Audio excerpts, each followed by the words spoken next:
So congrats on the book. I mean, it's a remarkable memoir. It's an extraordinary life, a very tough childhood, and you come forward of it, and now you seem remarkably sane, sensible, and happy.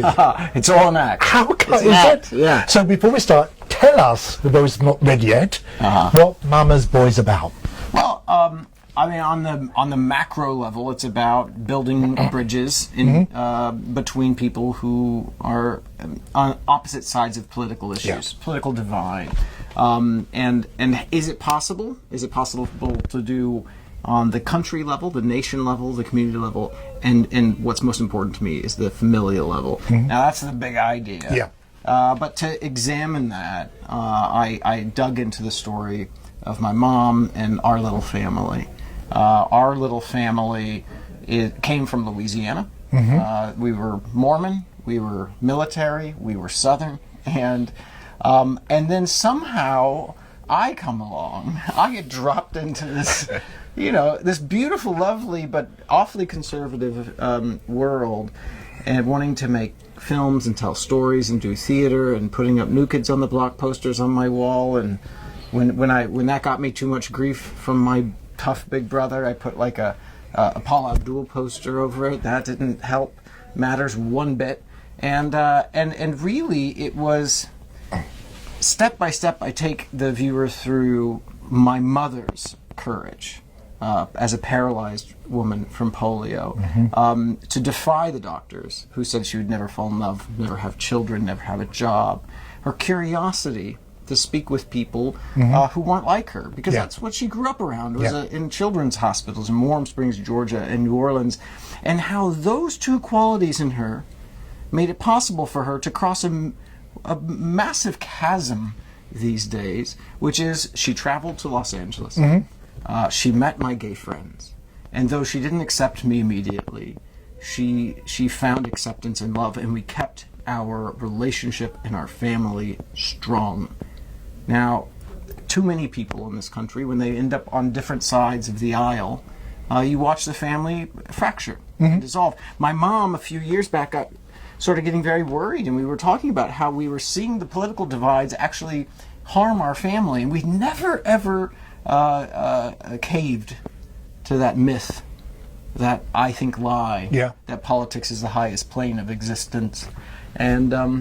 And so on the micro level, you get to really know my mom, and you get to know all of the very, I guess other folks say, remarkable things that have happened in our lives. Because your father walked out, so you actually be a caregiver or look after for your mother from, how old were you then? Six. Yeah. So at 6 years old, my father left, vanished really. He was having an affair with his first cousin and wanting to get into some sort of a multiple wife, polygamous, fundamentalist Mormon situation, and my mom wasn't. That would have been a good film.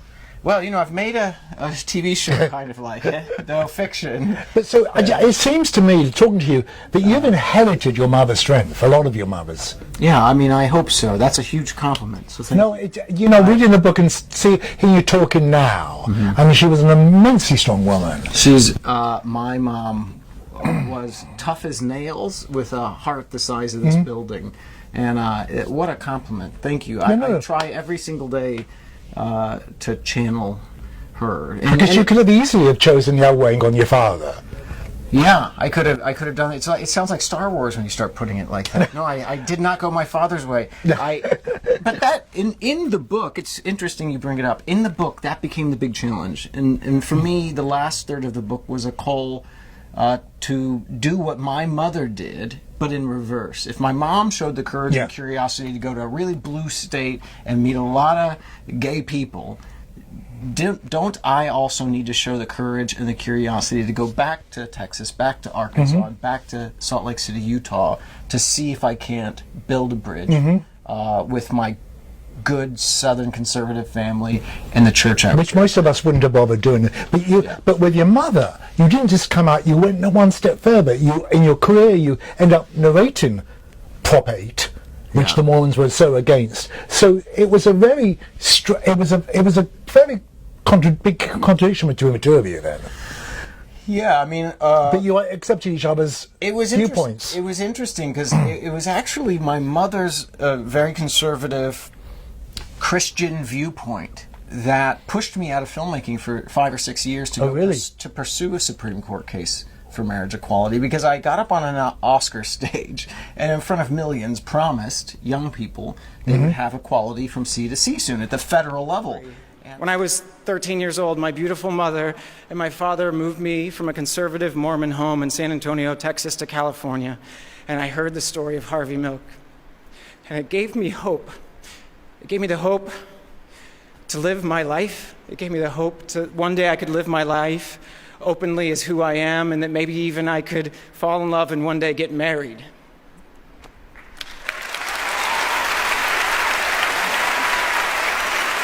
I want to thank my mom, who has always loved me for who I am, even when there was pressure not to. But most of all, if Harvey had not been taken from us 30 years ago, I think he'd want me to say to all of the gay and lesbian kids out there tonight who have been told that they are less than by their churches or by the government or by their families, that you are beautiful, wonderful creatures of value.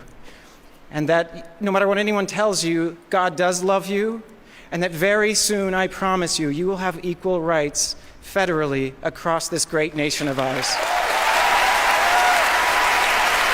Thank you. Thank you, and thank you, God, for giving us Harvey Milk.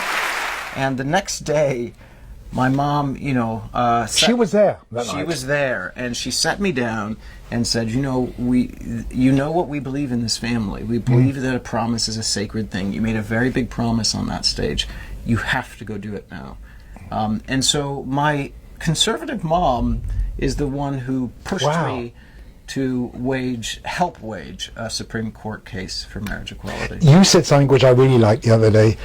There is a higher plane than politics. Yeah, I believe so. Just explain a bit more. Well, let's tackle it from the opposite direction. What if I said to you, in this beautiful world we live in, we're here in Florida today. It's 80 degrees out. It's gorgeous. And there's no coffee? I don't know where the coffee is, but on an incredible planet in a spectacular universe, with these hearts to be able to feel it and these eyes to witness it, and you're going to tell me the highest plane of existence with this wonderful gift is whether you're a Republican or a Democrat?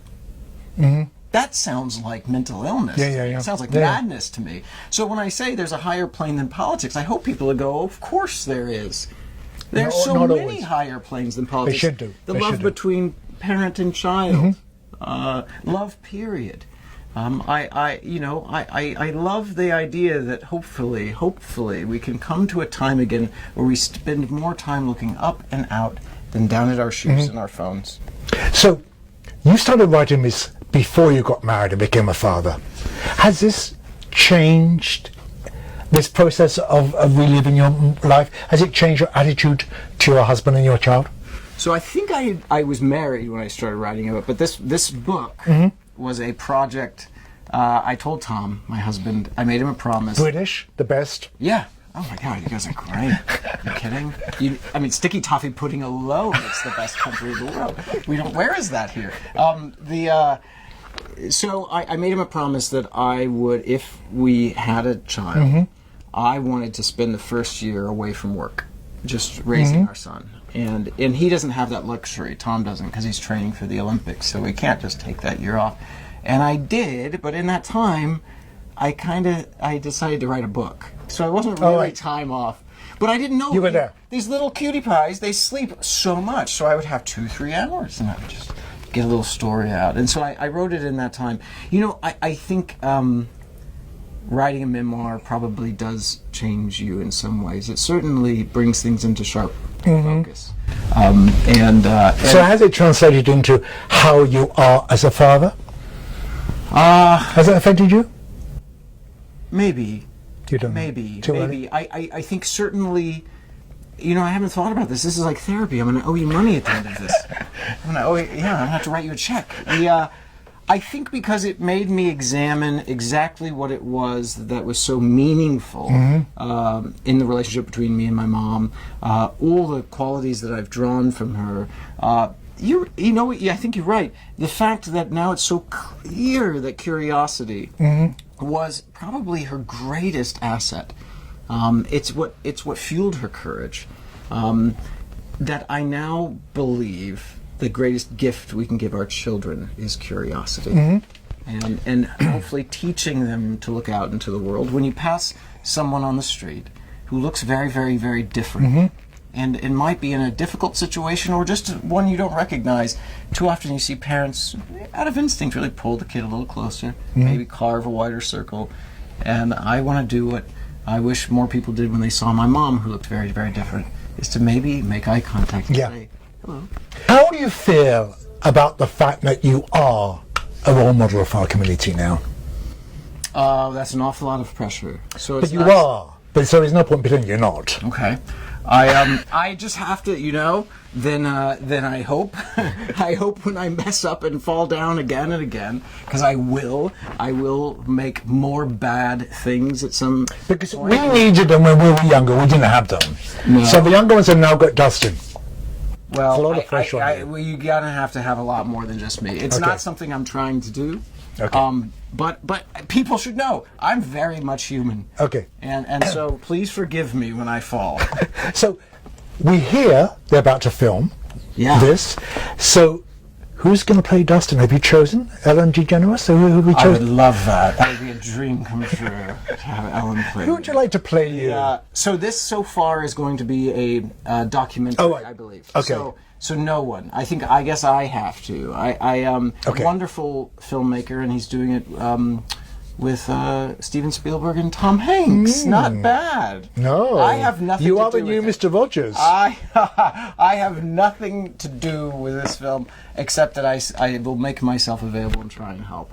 It was a huge compliment to get the call that they wanted to dive deeper into these stories and to actually meet these people.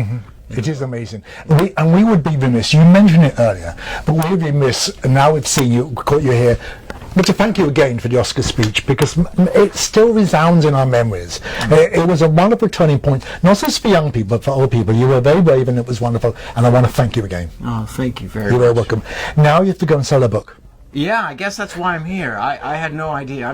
I was just excited. It's 80 degrees outside. I know.